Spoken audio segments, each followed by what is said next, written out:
It's playoff time in the NHL, which can only mean one thing. Time for some Nazem Kadri drama.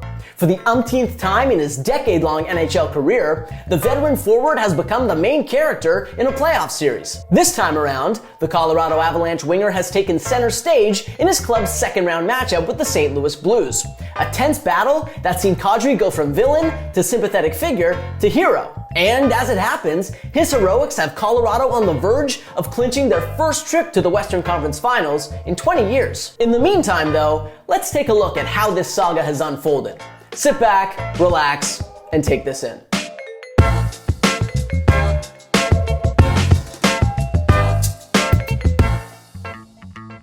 Everyone knew the Avalanche Blues series was going to be a testy one. After meeting in the first round of the postseason last year, the two clubs finished first and third respectively in the Western Conference this season, then breezed through the first round of the playoffs to set up a rematch. And after exchanging victories and hostilities through the first two games of their second round best of 7, the intensity got turned up to 11 in Game 3. Naturally, it was Kadri, a veteran with a not undeserved reputation for dirty play, in the middle of it all. In the first period of Game 3, Kadri got tangled up with Blues defenseman Kalle Rosen as the two converged on a loose puck in front of St. Louis's net. Both players ended up crashing into Blues netminder Jordan Binnington on the play. The collision forced Binnington from the game, which the Avs won 5-2, and afterward it was revealed that Binnington had suffered a knee sprain that will sideline him for at least the remainder of the second round. No penalty was handed out on the play, which sure looked like incidental contact, but Binnington still took umbrage with Kadri, and made that clear during Kadri's post-game interview on TNT.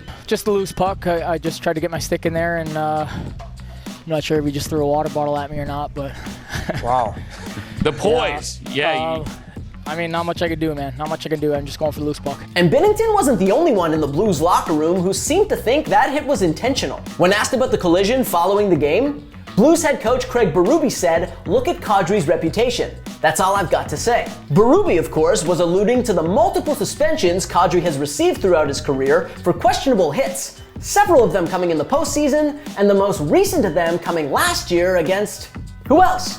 St. Louis. Just over a year ago, Kadri received an 8-game ban for an illegal hit on Blues defenseman Justin Falk in Game 2 of the first round. Back in 2019, during his time with the Toronto Maple Leafs, a Kadri cross-check on Jake DeBrusk during Game 2 of the first round cost Kadri the remainder of his team's series against the Boston Bruins. And the year prior, an illegal hit on Tommy Wingels in Game 1 got Kadri slapped with a 3-game ban in the first round against Boston. There's a troubling track record there for sure. And Kadri was already public enemy number 1 in St. Louis before this series got underway. Still, whether he deserves the benefit of the doubt or not, there's absolutely no excuse for what Kadri has since been subjected to by certain Blues fans. After Game 3, Blues fans started bombarding Kadri with threats and racial abuse on social media.